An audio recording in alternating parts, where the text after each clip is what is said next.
Hey, good morning. Good morning. This might be my first words.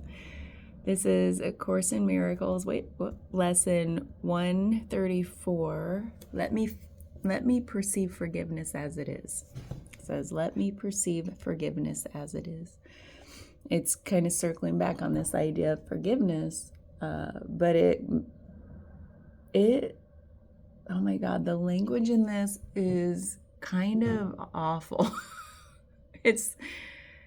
I don't know if it's something I'm not comprehending because of the way it's written, or if it's just making it more complicated than it needs to be. I think the latter, but part of me wonders, what am I not getting? But this, I think here, I'll jump to the part that says it is like this idea of forgiveness is, what we typically think of forgiveness is like false because it's based on illusions, that sin is actually real and that we need to forgive it. And so that's the traditional way of thinking of forgiveness. Something somebody needs to bestow upon another because I perceive what you did as sinful, wrong in some way. And so what I keep thinking back to, because it really struck me from lessons and lessons ago, was when it said somewhere in here, I forget which lesson, said there's no need to forgive unless you first condemn. And even condemning is an illusion. It's not the truth. And well, what is truth? That's something here that it's dancing around. But it's wanting us to get to the point where we realize just acceptance for all that is the reality. Maybe that's the truth.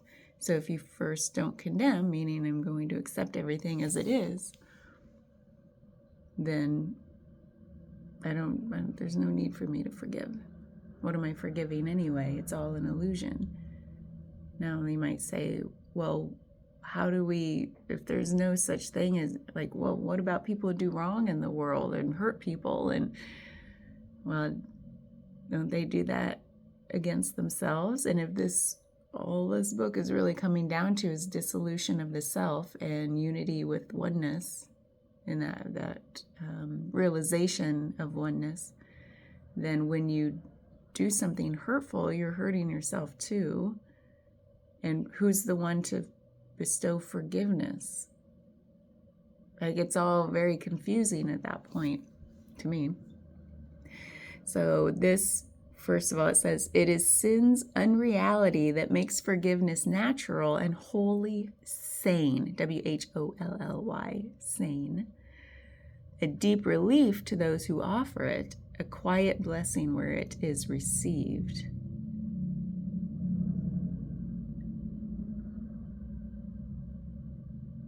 It's so weird, and I have to read the rest of this. It does not countenance illusions, but collects them lightly with a little laugh and gently lays them at the feet of truth, and there they disappear entirely.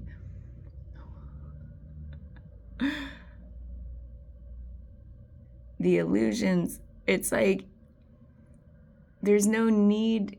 If anything that we're doing out of illusion or anything perceived as not love, meaning not unity, it's like, aw, it's like, you know not what you do sort of vibe. Like, oh, poor thing. It's okay. It's okay. You just don't know any better. You don't know. You're still operating under the illusion that we're all separate. And what you're acting out of is division. And so I think that's what it all gets down to, is like there's no need to forgive something that's so absurd. Anyone who acts out of division is just an act of absurdity. There's no even reason to be harmed or hurt by it if we've if we've gone through our own dissolution of self and done our own healing and all that good stuff. So I think that's why it's a little hard to grasp why they needed, oh my God, so many words, 17 paragraphs to describe this lesson. It says, let me perceive forgiveness as it is. Wholly unnecessary is what it is. If we don't first condemn each other out of the illusion of separation. Okay, I need to move on from this one. Thanks.